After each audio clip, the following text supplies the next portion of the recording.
A man by the name of Zane Griggs Fitness, or really Zane Griggs, has made it known and made it public his opinions on people quitting carnivore and reintroducing carbohydrates back into their diets. Now, there are people criticizing some of these carnivores because they're experiencing weight gain on carnivore or keto. Right, okay, so you shouldn't be criticizing the carnivores or the people that are eating a carnivore diet because carnivores, that's all of us, isn't it? You shouldn't be doing that. What you should be doing is you should be offering constructive criticism and listening. You, as someone that might be a coach, that might be a clinician, a physician, whatever it may be, you have a responsibility to adhere to the Hippocratic Oath. And the Hippocratic Oath means do no harm. Innocent until proven guilty, forgiving as possible, steel manning their arguments, steel manning their cases, believing them, no, innocent until proven guilty, like I said, yes, and being constructive and not destructive, helping them, being curious, leaning forward and not leaning backward. All of these things you must do. So criticizing people that are on a carnivore diet for that, for dealing with these problems, is not appropriate. And it's not only not appropriate, it's irresponsible, it's dangerous and damaging to the movement. And by the way, that's not the only reason why I'm saying don't do that, because, oh, well, it makes us look bad, because that makes it seem self-centered. No, it's for the other people. But as a consequence of it, it does make us look bad. We don't want to be the bad guys, do we? So, yeah, no. I'm criticizing the people criticizing them, actually. Not appropriate. Not good to be doing. Reversing, adding carbs and seeing weight drop, they're saying, well, why are you worried about the scale? Okay, so this gets into a little bit more nuance. It's not about really worrying about the scale, it's worrying about your presentation. So if you're seeing that you are still, in the mirror, you have what appears to be excess fat on your body still, despite cutting out your carbohydrates, despite eating zero carb and eating, red meat, salt, water, or just eating a carnivore diet in general, because it also depends on what you're actually eating, what composes your carnivore diet and all that stuff. Because not all carnivore diets are the same. If you're seeing that, then that's what you should actually be looking at. You shouldn't actually be looking at the number on the scale, because it doesn't discriminate based on muscle mass, bone density, fat, water. It doesn't discriminate based on that at all. So you could actually be seeing sort of what seems to be stagnation, while you're losing fat and also gaining muscle. So they should actually be saying that in response to, I see Zane's point. Zane is saying, if they are saying that, and they only started saying that once you started reintroducing carbohydrates back in, like how much are they saying that with genuine interest in your health and care for your health, and how much of that is actually just coming from an ideological, tribal standpoint? Because if you only started saying that criticism once the people started introducing carbohydrates back in, there very well may be a chance that you only started caring about that whenever they, transgressed from the diet and sort of betrayed your tribal identity, right? And left it. So that is a good point. However, we should be saying that to people even when they're not seeing a lack of success in this respect, or in any respect, on a carnivore diet. The weight itself is not the problem. It could be sort of a proxy, absolutely, sure, but it depends on, it's very conditional, and there's better inferences that you can look at. Okay, how you feel is one of them, mentally and physically. So, even if you feel mentally and physically good as compared to where you were before, that still puts into question, could you feel even better? Is it still working the best that it could? And then you can have that conversation. But anyway, let's continue here. Really? They're saying it's not about the scale, it's about your health. And it's true, that is true, and I'm not Zane. I don't think that Zane is disagreeing with that, because it is true. But I think what his main point is, is that they started saying that only whenever they actually transgressed. Like, why didn't you care about it before when they were expressing the problems? Trying to be as forgiving as possible. I could be being too forgiving. I run into that problem a lot. I've done that a lot in my public material. If you haven't binged that, you probably should, so you get an idea of what I'm talking about. But most importantly, so that you get a better education. That that's what we call cognitive dissonance, or Right. Depending on the circumstances, because in isolation, it depends on the actual motive behind that claim. It's like a lot of people that are in the world right now that are just asking questions. Oh, well, we're just asking questions. We're just asking questions. It's like, absolutely, you should absolutely ask questions. Like, definitely. What is the motive behind why you're asking the questions, though? What is the reason you're asking the questions? Is it actually to arrive at the truth? Is it to derive the truth and actually dig it up and find it? Is it to purvey it? Or is it in order to be a contrarian, or in order to stoke a bunch of controversy and chaos? Because there's a lot of people that are the latter, and I actually don't respect. I have a complete lack of respect, actually, towards people that are like that. Because you're not actually motivated and guided by the truth. You're motivated by controversy and inflammation and provocation. That's not noble. It's actually quite ignoble, and it's childish. That's when you get the people that are captious, but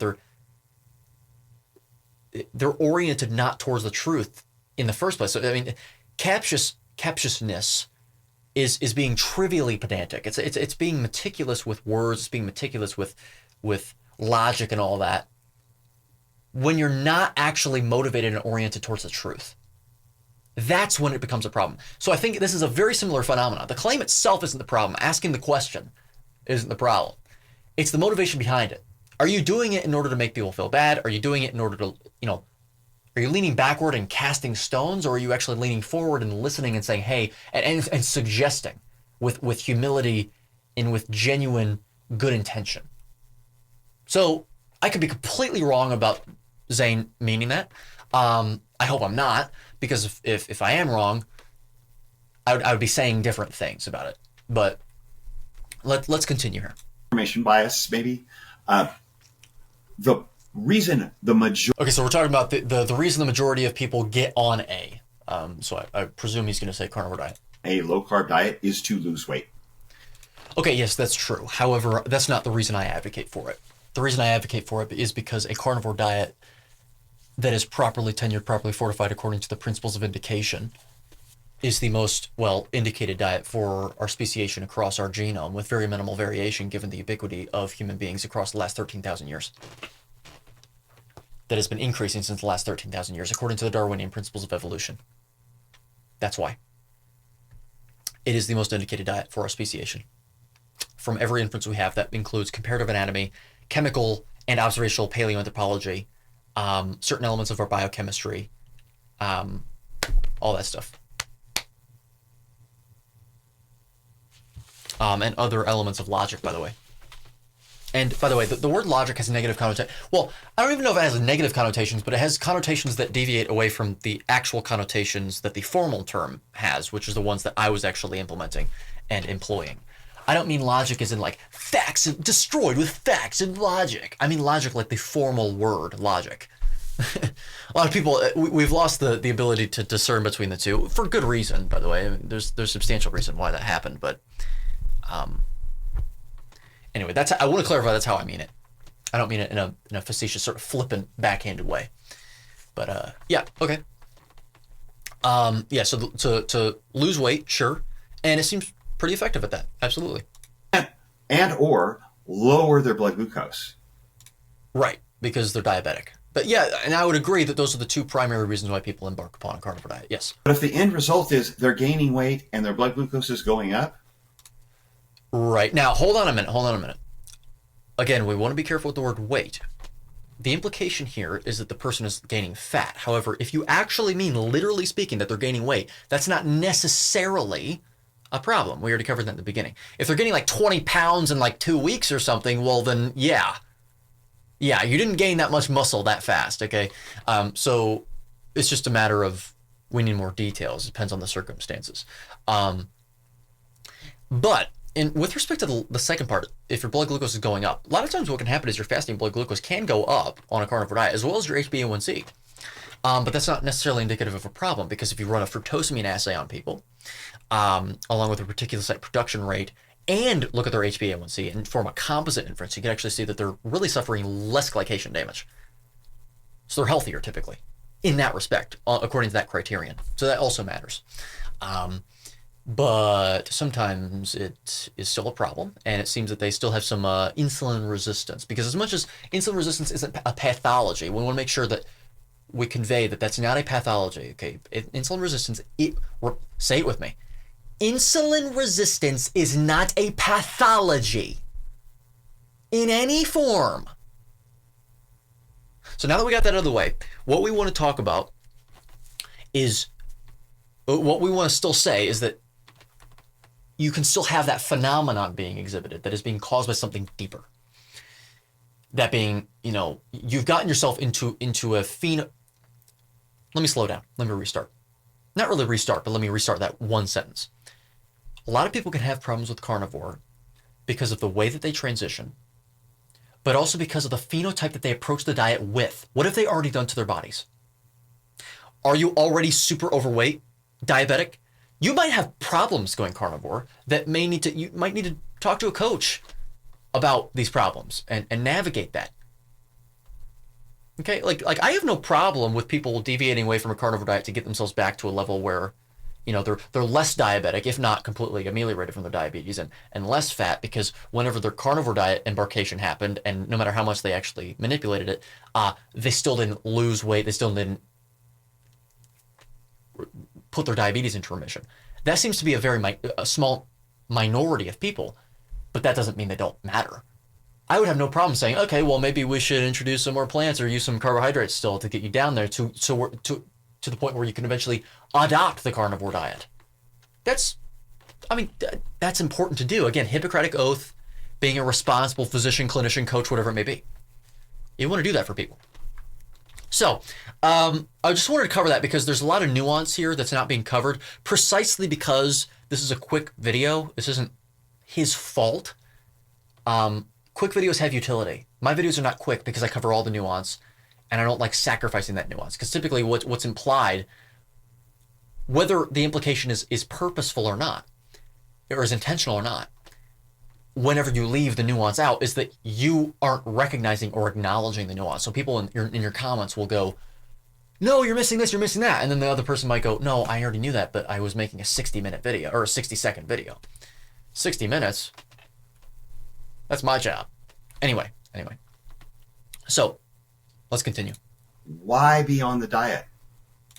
Well, we already sort of covered that. I mean, you don't want to just completely ditch the diet because you had a problem with it. I mean, that would be, look, even someone like you would say that, Zane. I'm sure the diet that you promote is not low in carbohydrates, but if someone had a problem going towards that diet and they went back to carnivore, you'd probably say, well, if we did this differently and this differently, you probably wouldn't have had a problem. Well, there you go. I say that you probably would say that. I should probably rescind that because I have no idea what you'd actually do. I don't know you as a person. So let's be careful not to exhibit some arrogance. The hypocrisy there, the irony, me saying that. Look, hypocrisy, as they say, very old quote, is the tribute that vice pays to virtue. Although that's a little less relevant in this context. We're not talking about a vice, but anyway.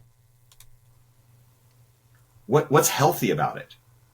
Okay, I think what he's trying to say here is what's healthy about the weight gain and the blood glucose going up and up and up that are indicative, in those circumstances at least, benefit of the doubt, of a problem actually getting worse instead of getting better. In which case, yeah, good question to ask. However, I don't think that's phrased the best way. The diet itself is indicated for your physiology genotypically across the board in our genome with very minimal variation. It's just the problem with how starkly different your phenotype is, the expressed phenotype, compared to what we ever would have exhibited 100 years ago, let alone 1,000 or 50,000 years ago. And we'll actually get to that in a minute because I replied to this post with a comment and he replied to me. So look forward to that. Turning their energy into fat instead of cellular energy, that's what's happening. When they're gaining weight, when you gain fat. Yes, because the mass has to come from somewhere. However, I just want to clarify that we're not talking about energy being turned into mass. We're talking about mass being turned into mass.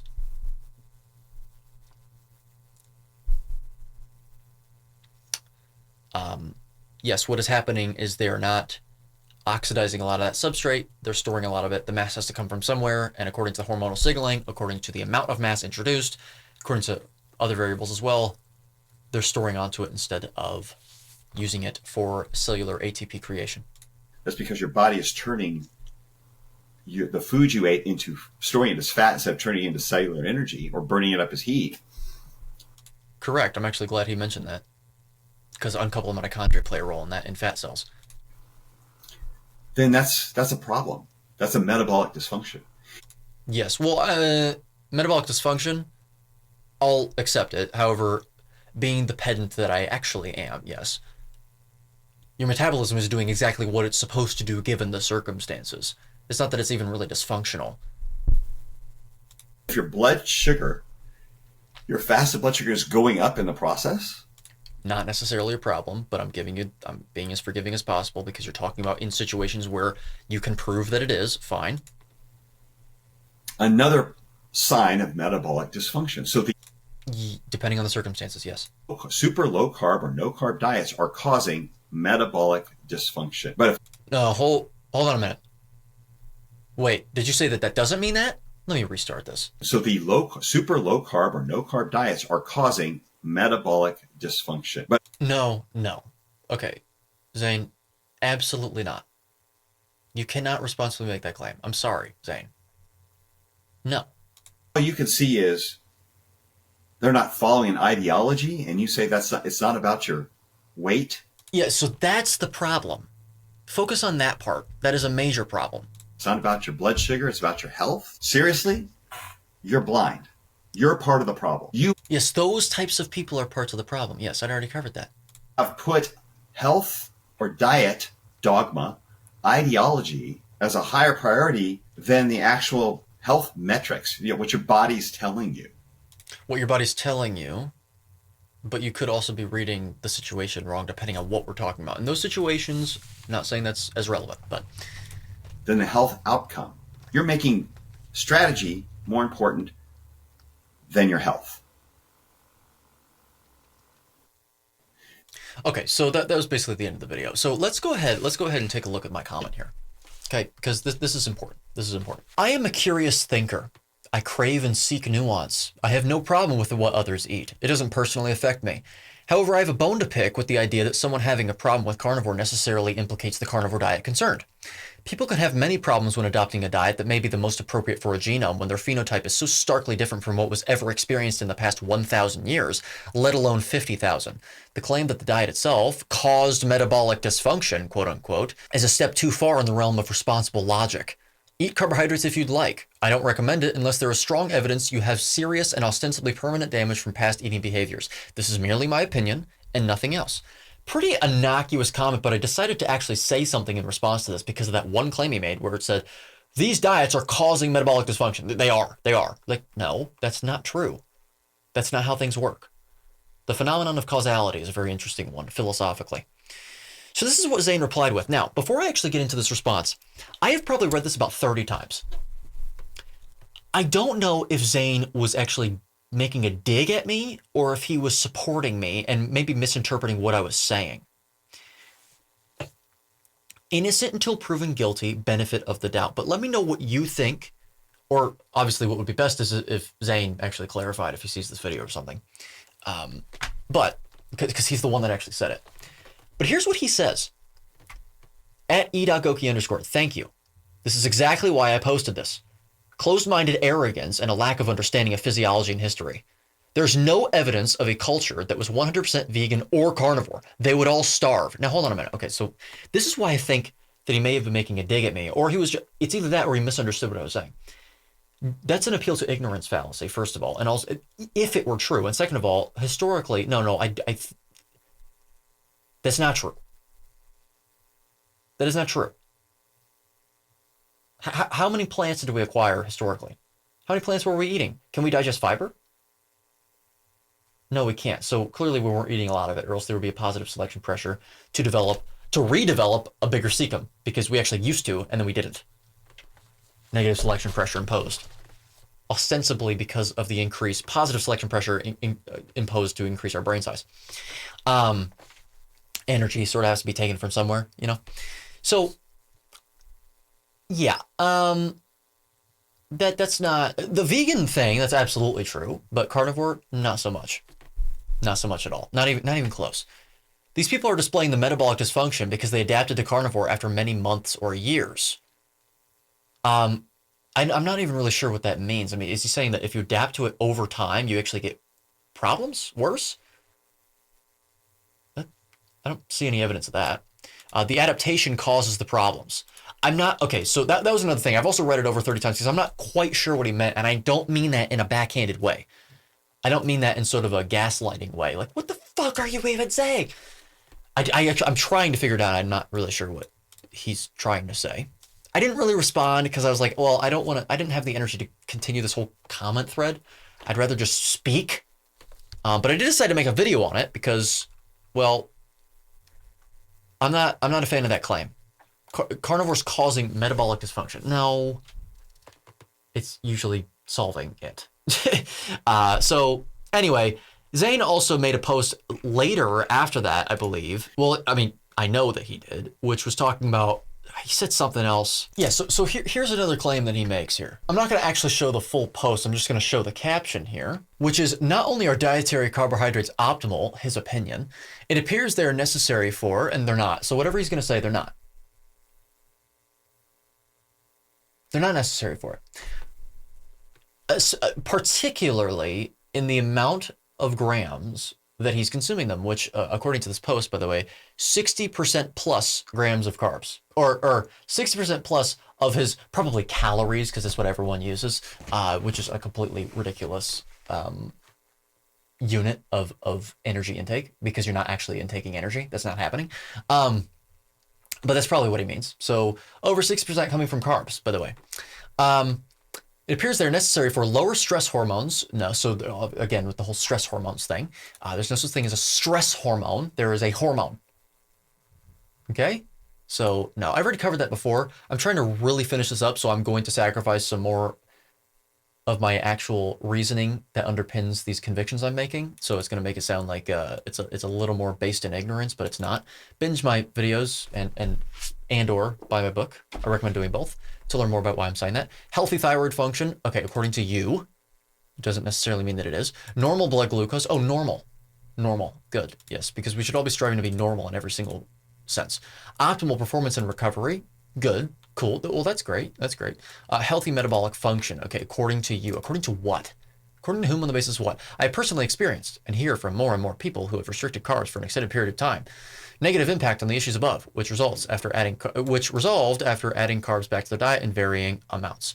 Right. Okay. So do you ever wonder why that may be the case? Is it because carbs are actually indicated for your physiology, or could it be because you're using carbohydrates as a drug? Which I've actually covered in our carnivore certification program that actually gets you internationally accredited as a certified nutrition and or fitness coach through the National Academy of Sports Medicine and the Athletics and Fitness Association of America. If you have not joined that program to become internationally accredited and actually have a certificate to make it more easy for you to actually communicate with medical professionals of your clientele, acquire insurance, and also allow you to increase the pool of coaches that actually do know what they're talking about, that actually do make authority mean something, go ahead and do that. Headed by Carnivore Coach Peter, coaching clients for over 20 years, and he decided to take a break to coach coaches instead, like yourself. Or, well, like what you could be in the future. Go ahead and do that. I've contributed multiple modules to the program. One of them has to do with this concept. Carbohydrates, exogenous carbohydrates, implications in high-intensity training, and also whether it's appropriate to ever reintroduce them into your diet, and when to maybe introduce them into your clients' diets in small amounts, depending on circumstances. Okay, so go ahead and check that out, because I'm not against nuance. I really am not. And then the final line is my favorite. As supported by the last 10,000 years of human history. Yeah, that's a long time. That's a really long time, isn't it? Because we've existed for 4.5 million. And 350,000 in our current speciation.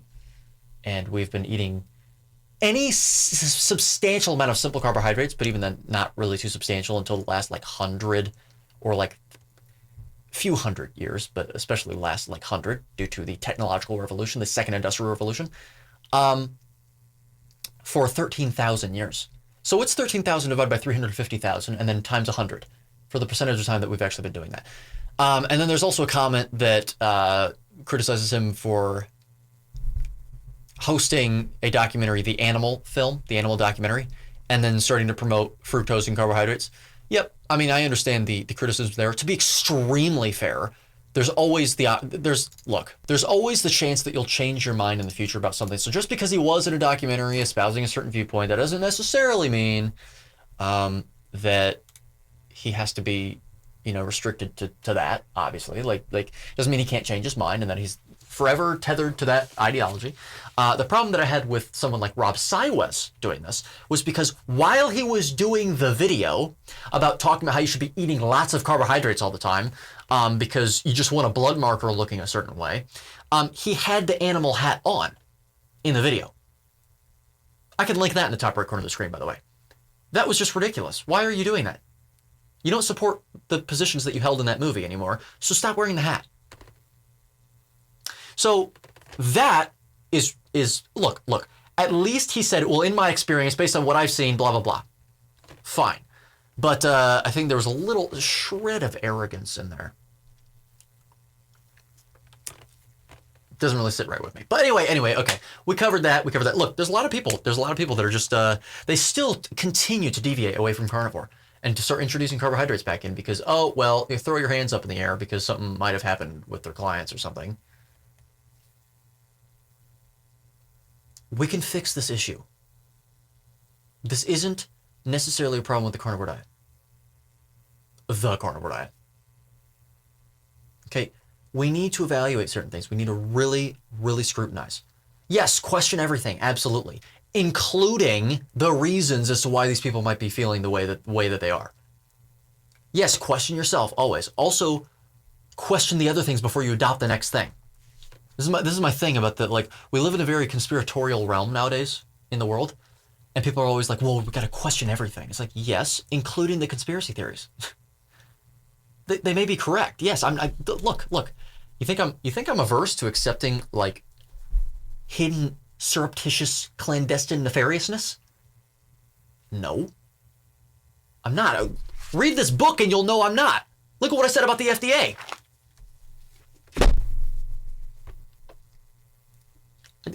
Like this is not. I'm not pretending like I'm averse to accepting it, but you also have to question those things. Question the people asking questions too. So you have to be careful. You have to be measured. It's a balancing act. So I wanted to get this out of the way. Yes, more and more people are doing it. It doesn't change the fact that a carnivore diet that consists primarily of the muscle meat and the inherent fat associated with that muscle meat of ruminant animals with added fat to taste, salt to taste, water, is the most indicated approach. And you know what? You could even make an argument that very little to no salt, at least eventually, the more you adapt, is more indicated, and and less cooked meat if you want. You could even have it that way. Like, go ahead. Seriously, go ahead. I've been seeing some experiences people have been having with cutting out salt and eating their meat rarer. Not exactly raw, but rarer. Go ahead and do that. Also, maybe lay off so much fat in the forms of butter and lay off the dairy too. Like, look, it's not every carnivore diet is indicated.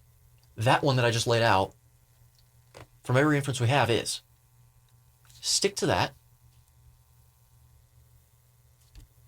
There you go. Done. So anyway, just wanted to get that out there. Just wanted to throw that out there and clear this up. So with that being said, if you enjoyed the video, leave a like. Subscribe to me if you haven't already. If you haven't subscribed yet, now's your time to do so. Leave your thoughts in the comment section below. Also, once again, by my book, Contrainidicated, a closer look and revision of mainstream health axioms that have perpetuated illness, disorder, and disease for over a century. If you have not bought that book already, second edition is out now. Link in the description below for paperback, hardcover, ebook, and self-narrated audiobook edition, because I am all about authenticity. Subscribe to the Patreon as well to gain access to 1 week early uploads, ad-free content, uncensored content, loads of antiquated videos from before I was ever a public figure, if you want to call me that, and loads of Patreon exclusive uploads from whenever I was actually doing that, once every other week or so, and also an exclusive Discord server for my Tier 3 members, if you're interested in that sort of thing. And also, once again, sign up to be a member of our Carnivore Certification Program. It's not going to just benefit you. It's going to benefit all of these other people that are being let down by charlatans that call themselves coaches, because legally the only requirement for calling yourself a coach is calling yourself a coach. If you didn't know that. So you might as well make authority mean something, because yes, people are still going to appeal to authority. Links in the description below to check out our website regarding that program, as well as, most importantly, getting a hold of Coach Peter directly so that you can navigate an embarkation plan and a recruitment plan for, going through the process, going through the ropes and learning all of that material that's in there.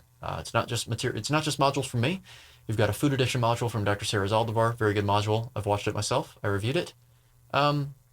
As well as a module from Dr. Abs regarding glucose's intimate effects on our physiology. Talk about electronegativity and NAD positive and all that stuff, and talk about some deep chemistry in that module, as well as the others that I already listed as well previously. So with that being said, look forward to seeing you there, and join me next time whenever we are taking down some more misinformation, frankly, and more myopia, I think. No disrespect. I genuinely do mean that. So, till then.